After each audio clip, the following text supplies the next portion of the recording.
Right, you're watching The Agenda. Now, the South African National Defence Force, SANDF, is today expected to release the names of their members who perished in the wildfire that engulfed the Lohatla SA Combat Training Centre in the Northern Cape on Friday. The fire, which came from the direction of Kathu, some 15 kilometres from the centre, killed 6 soldiers and injured 3 SANDF members who remain in hospital. SABC News reporter Thabiso Radebe is on standby to give us a live update. Thabiso, thank you so much for your time.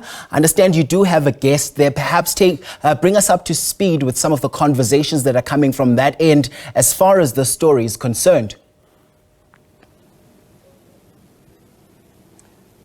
Good morning, good afternoon, Kolisi. We're coming to you live from Lohatla military base here. Yes, of course, the update that we are expecting from the Major General here, it's the numbers that people who have perished and also the names of the people who have perished. But to tell us more about the names and the preparations, arrangements for the funerals is Major General Dube. Thank you, sir, for your time. Just tell us about, are we still standing at 6 people who have perished in that raging fires? The status quo remains. We still have 6 members that perished in this incident. The names of the members have been released. They will be released to the media in an hour's time, since, of course, we have informed their families. Thank you, Major General. Just tell us about the fires now. Have you managed, because yesterday when we wanted to speak with you, you were on the field trying to help, especially your fire brigade, to put out those fires. Have you managed to put out those fires that we were talking about yesterday in the afternoon?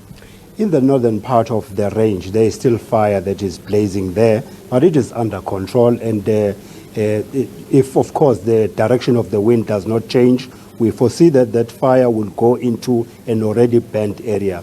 I think what is more also into this is that an hour ago we received a helicopter to also look into the area where the fire damaged some of our resources. In that helicopter we had the fire masters so that they can also just take pictures, so that when we all start with our investigation, then everything will have to come to light.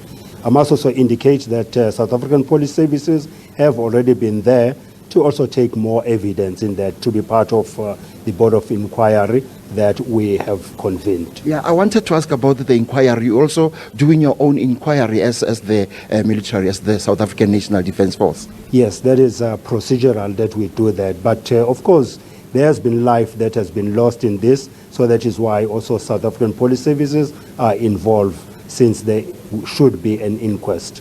Major General, your members lost their colleagues. What's the mood like in the camp? Yesterday when we were talking to you, you were saying that you are continuing with what you came here for. What's the mood like now? We know that these people have been working with these people, have been training with these people who perished. What's the mood like in the camp?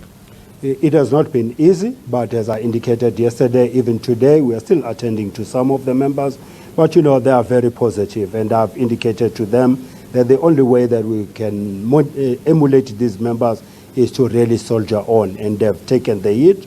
We are just now, providing them with whatever they've lost, and we have arranged that some of them would have to take new IDs. And I must also thank the community here in the region, as well as the Home Affairs, who have also indicated that they'll be coming on board and sending a mobile Home Affairs to also do things like your IDs.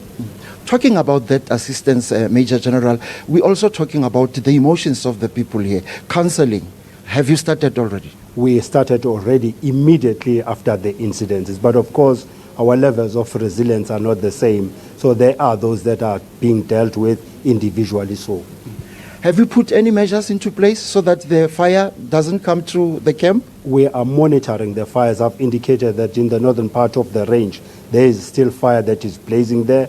We are monitoring it, and by the look of the direction of the wind, that fire will continue to move towards the direction where it has already burned, but we are monitoring it.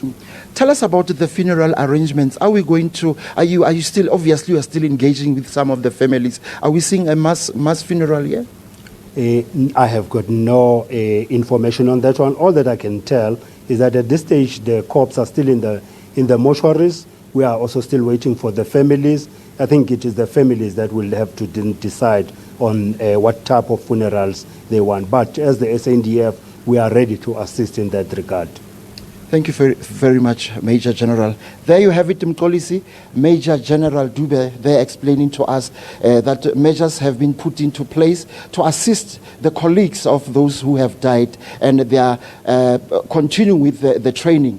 As he said yesterday, that no, they are still going to be continuing with their training here at Lohatla. We will see those the document that will be released later on, the statement that will tell us about the people who have died, because they are saying that they will be releasing the names in hours' time today, just for the media to know the people who have perished. Mkolisi, it's back to you. SABC News reporter Thabiso Radebe joining us for an update there. Thanks very much indeed for that.